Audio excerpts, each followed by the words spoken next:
Hi guys, Ishan here from Beatworx Studio, and today we'll be taking a look at how we can make a loop or a song using a single sample. Yes, it's possible, and that's what we're going to take a look at today.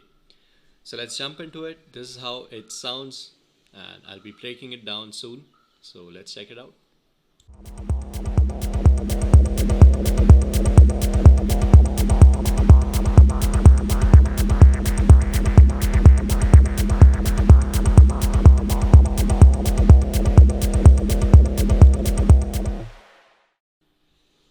Yep, so that was our loop which we made using this simple sample, which is a kick drum.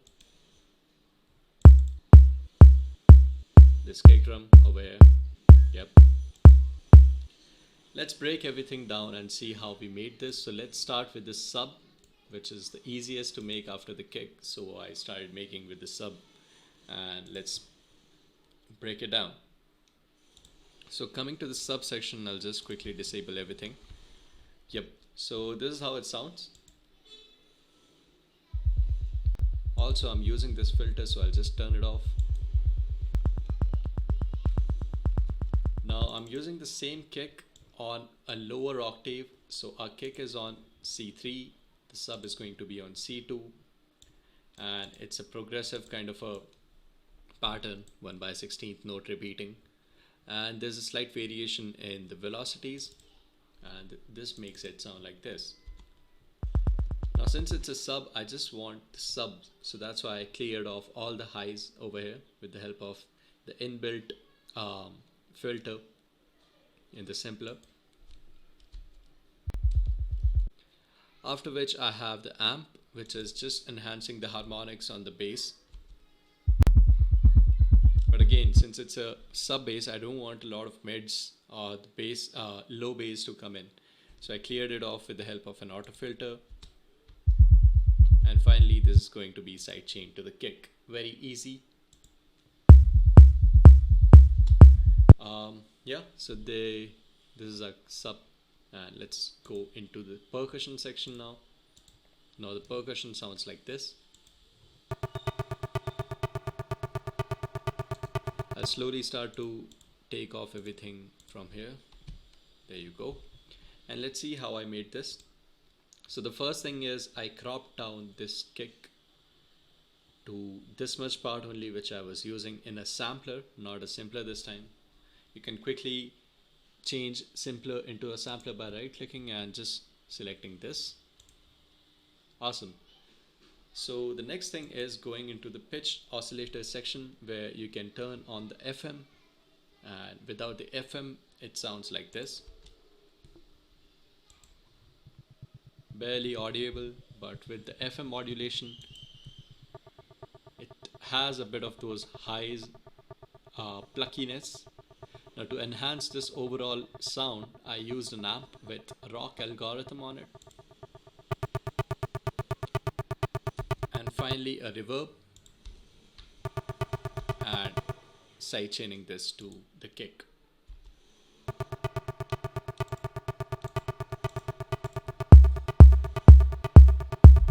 Again, very easy. Let's go into the hi-hat section. Now I have two different hi-hats which are grouped or layered, you can call. So the first one sounds like this.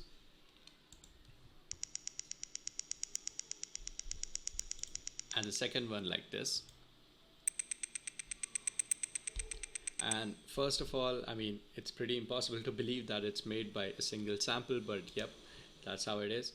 And when I play both of these together, we get this really organic kind of a hi-hat. So let's disable all these sounds quickly and check out how I made this. So let's start with the first one. So you can see I'm just using a simple sine wave over here in the sampler, and how I made this is with the help of this kick. So if you can duplicate this kick, you can just use like a very small part which has the sine wave. Don't forget to turn off the snap over here, right? And finally just cropping this So you just have this sine wave and increasing the gain. There you go. You find yourself having a sine wave, right? So I just delete this, coming back to the hats. Right. So again, I have used the FM modulation over here, which makes it sound like a hat. Without this, it sounds like this, which is like a percussion. But with it, on square 3 algorithm, it has a bit more of those highs, and enhancing those harmonics with the help of amp on blues algorithm, you find something like this. And that's about it. For the second one, I have used the same method, but this time the FM mode is on Sawtooth 4.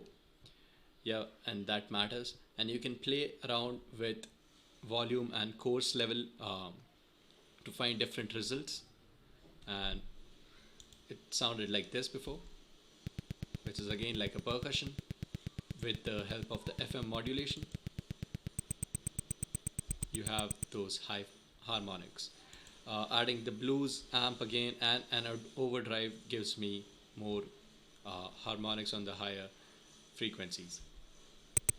Playing both of these together, I have panned one left and right. Adding this reverb and the EQ to filter out all the lows gives me a really nice textured hi-hat. And also I have made this slight automation so that our hats are always moving.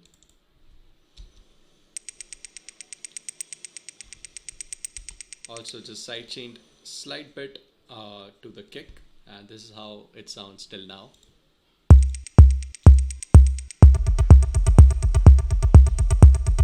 Right, so I was not satisfied with having a single hi-hat over here. I needed another hi-hat which sounds more like an open hi-hat. So I decided to make another hi-hat over here. And let's just disable everything again quickly. Awesome. So let's go back, and we have this sampler, but this time I have the whole of the kick sample and I'm using a cropped part out of it, using the same technique with FM modulation, but this time on noise. Without it, it sounds like this. Very low level or low standard snare. With the help of the modulation, we have a bit more brighter kind of a snare. Now I have added a saturator which is on wave shaper. Now whenever you are using a wave shaper or a saturator on digital or sine fold method, make sure to adjust this output to your need, because it can really go loud and might hurt your ears. So yeah, so I have adjusted the drive and played around with the drive curve, damping settings and all these things, which gave me something like this, kind of noisy. And after clearing the, actually no, it was something like this, but after clearing with the help of this auto filter, I found that I can get an open hi-hat or a shaker kind of a sound like this. And finally, just boosting the overall harmonics of this sound, I have used a saturator on medium curve and have added a drive of 6, almost 7 decibels. Now found that there's a bit of resonating frequencies over here, so I just cut it down with the help of an EQ and cleared out all the lows which I'm not in need of. Gave me a really nice shaker kind of a sound, and finally reverb is applied.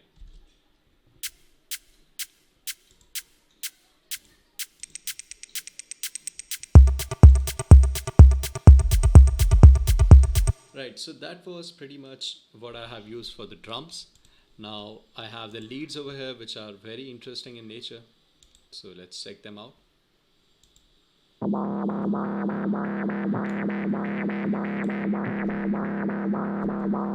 And and how I made this out of this kick is really interesting to see. I'll just disable everything because it's a pretty long chain, but I'll slowly just explain everything. Right, so without everything we have something which is like this. Sounds pretty much like a sawtooth wave, or a very nice race bass pad. So but we're going to use it as a sequential lead, you can say. So I'm using this on classic mode with that simple small amount of sine wave which I had.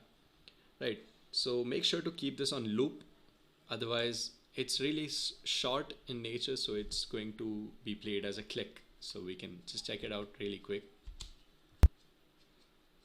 Yep, so it's not going to loop itself because it's really short, so I just looped it.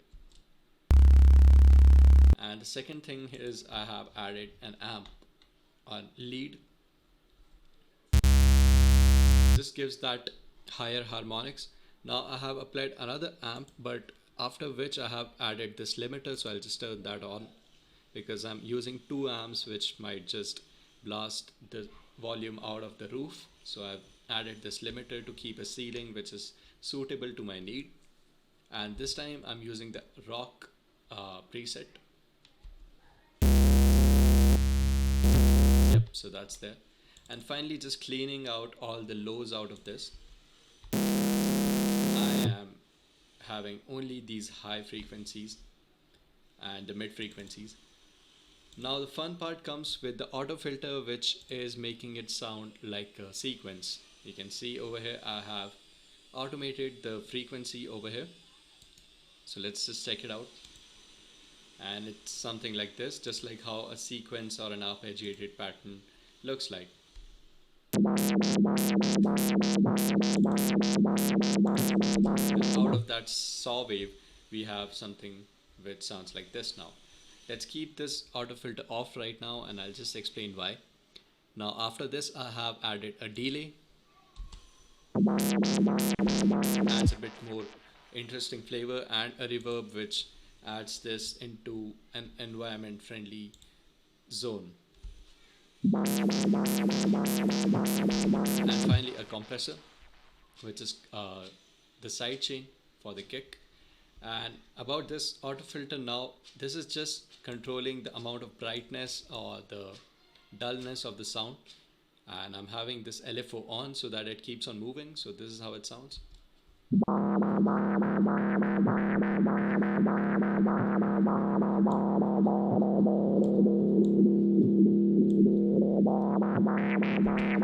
Right, so that's there, and this is the lead. Now again we are coming to the last part, which is the pads. Now this is really interesting, and this is not your regular pad. This is more like a SFX or a pad, somewhere in between those lines, because this is just to fill in the spaces which probably we would have left out, like the frequencies, maybe the mid highs are left out, so probably this will fill it up. And for this I'm again using the same method, having the classic mode with loop on, but I'm having a chord going on over here, you can see. And let's play it. This is how it's going to sound. Let's put an amp to it with heavy preset, and again having the limiter. It's the same sound, which is more vibrant, and harmonics are added to this, adding a delay to this.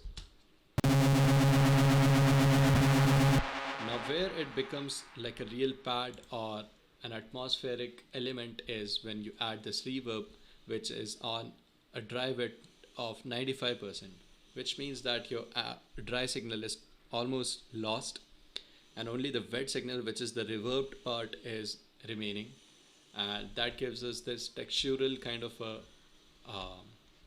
sound which sounds like this.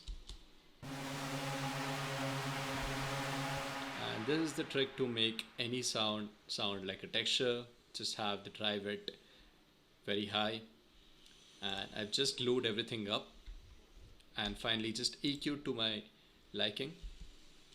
Also remove the lows because we are having a lot of them over here, and the compressor is doing its job as sidechaining to the kick. Yep, so these are the elements which I made using only a simple kick drum, and let's hear it how it sounds.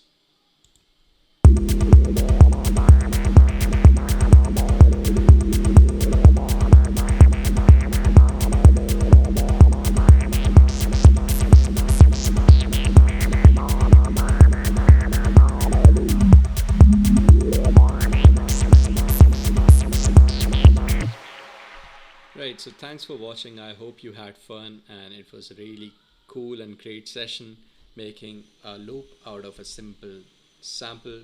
And I hope you'll be doing this activity at your house, at your studio, whenever you're free, because this helps build up your sound design aspect and it just increases your workflow too much. So, yeah, I hope you enjoyed this tutorial. Make sure to subscribe our channel and I'll see you later. Cheers. Bye bye.